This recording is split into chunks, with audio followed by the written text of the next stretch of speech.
शुक्रवार व्रत कथा।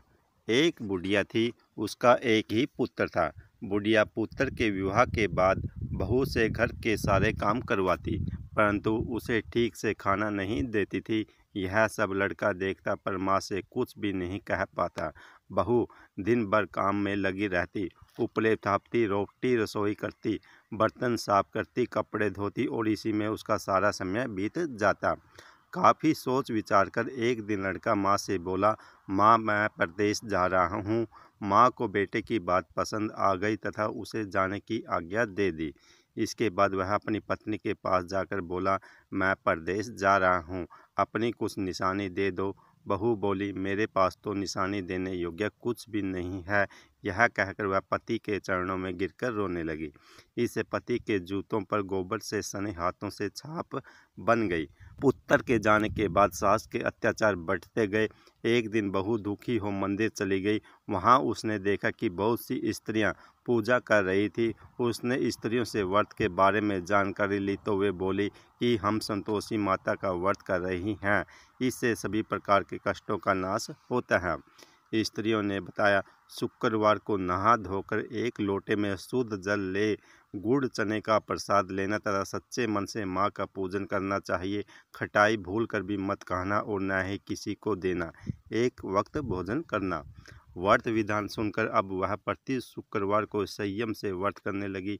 माता की कृपा से कुछ दिनों के बाद पति का पत्र आया। कुछ दिनों बाद पैसा भी आ गया। उसने प्रसन्न मन से फिर व्रत किया तथा मंदिर में जा अन्य स्त्रियों से बोली, संतोषी माँ की कृपा से हमें पति का पत्र तथा रुपया आया है। अन्य सभी स्त्रियां भी श्रद्धा से व्रत करने लगी। बहू ने कहा, हे माँ, जब मेरा पति घर आएगा तो मैं तुम्हारे व्रत का उद्यापन करूंगी।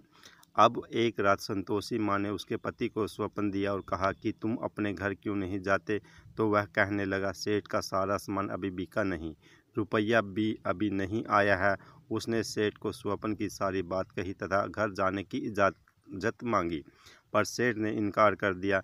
माँ की कृपा से कई व्यापारी आए, सोना चांदी तथा अन्य सामान खरीद कर ले गए। कर्जदार भी रुपया लौटा गए। अब तो साहूकार ने उसे घर जाने की इजाज़त दे दी। घर आकर पुत्र ने अपनी माँ व पत्नी को बहुत सारे रुपये दिए।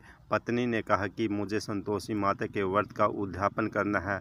उसने सभी को न्योता दे दिया। उद्यापन की सारी तैयारी की। पड़ोस की एक स्त्री उसे सुखी देख ईर्ष्या करने लगी थी।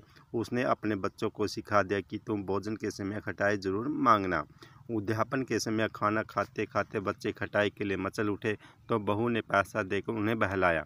बच्चे दुकान से उन पैसों की इमली खटाई खरीद कर खाने लगे तो बहू पर माता ने कोप किया।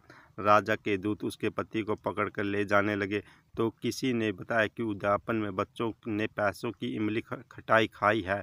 तो बहू ने पुनः व्रत के उद्यापन का संकल्प किया। संकल्प के बाद वह मंदिर से निकली तो राह में पति आता दिखाई दिया।